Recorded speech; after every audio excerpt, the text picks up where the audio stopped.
કૃષ્ણ, જય માતાજી, હર હર મહાદેવ. આજે આપણે અંબાજી માનો મેળો કેમ યોજાય છે તેના વિશે જાણશું. જય અંબે માતે કી જય, બોલ મારી અંબે, જય જય અંબે. કેમ યોજાય છે શક્તિપીઠ અંબાજીમાં ભાદરવી પૂનમનો મેળો? શું છે ધાર્મિક મહત્વ? એના વિશે આપણે જાણશું.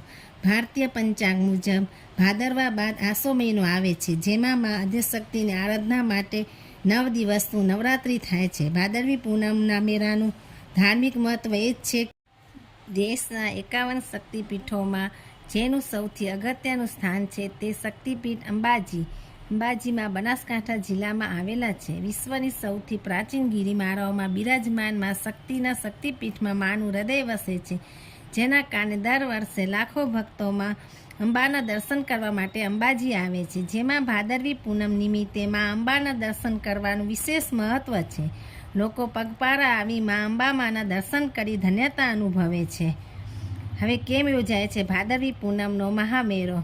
ભારતીય પંચાંગ મુજબ ભાદરવા બાદ આસો મહિનો આવે છે, જેમાં મા આદ્યશક્તિની આરાધના માટે 9 દિવસનું નવરાત્રિ થાય છે. ભાદરવી પૂનમના મેળાનું ધાર્મિક મહત્વ એ જ છે કે નવરાત્રિ નિમિત્તે મા અંબાના શક્તિપીઠમાં ધજા ચડાવી લોકો પોતાના ગામ લઈ જાય છે. જે ઉપરાંત અને પગેપારા લોકો ગરબો લઈ માના દ્વાર સુધી આવે છે. મા અંબાને નવરાત્રિ નિમિત્તે પોતાના ગામ પરત કરવા માટેનું આમંત્રણ આપે છે. વર્ષોથી ચાલી આવતી આ પરંપરાના કારણે ભાદરવી પૂનમ નિમિત્તે મા અંબાને નવરાત્રિનું આમંત્રણ આપવા માટે અનેક ભાવિક ભક્તો ભાદરવી પૂનમના મહામેળામાં આવી મા અંબાના આશીર્વાદ લઈ માને નવરાત્રિ નિમિત્તે પોતાના ગામ આવવા માટેનું આમંત્રણ આપે છે.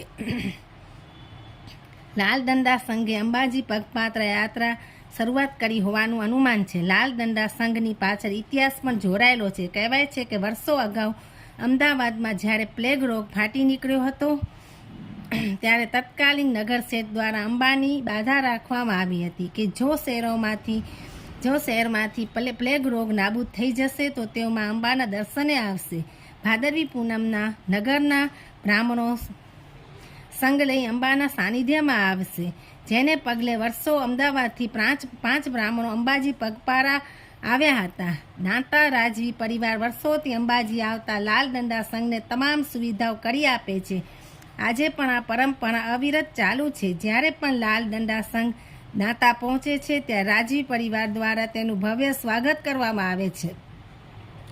દાંતા રાજવી પરિવારના જૂના મહેલમાં રહેલા મા અંબાના મંદિરમાં પૂજા કરી તે બાદ આ લાલ દંડા સંઘ અંબાજી પ્રસ્થાન કરે છે, જ્યાં અંબાજી દેવસ્થાન ટ્રસ્ટના ચેરમેન કમ કલેક્ટર આ લાલ દંડા સંઘનું સ્વાગત કરે છે.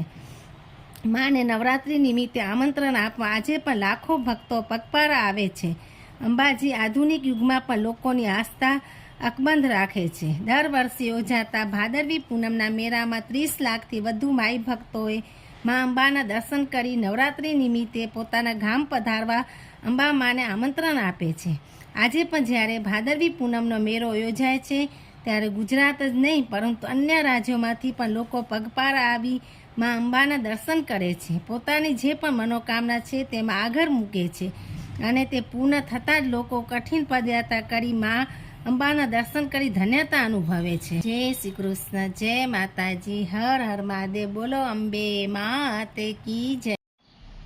જય શ્રી કૃષ્ણ, જય માતાજી, હર હર મહાદેવ. તમને એવી જ કથા, વાર્તાઓ, ધાર્મિક કંઈ પણ સાંભળવું હોય તો મારી ચેનલને લાઈક કરો, શેર કરો, સબસ્ક્રાઈબ કરો અને આગળ નવી કંઈ કથાઓ કે સાંભળવી હોય તો કમેન્ટ કરો. હર હર મહાદેવ.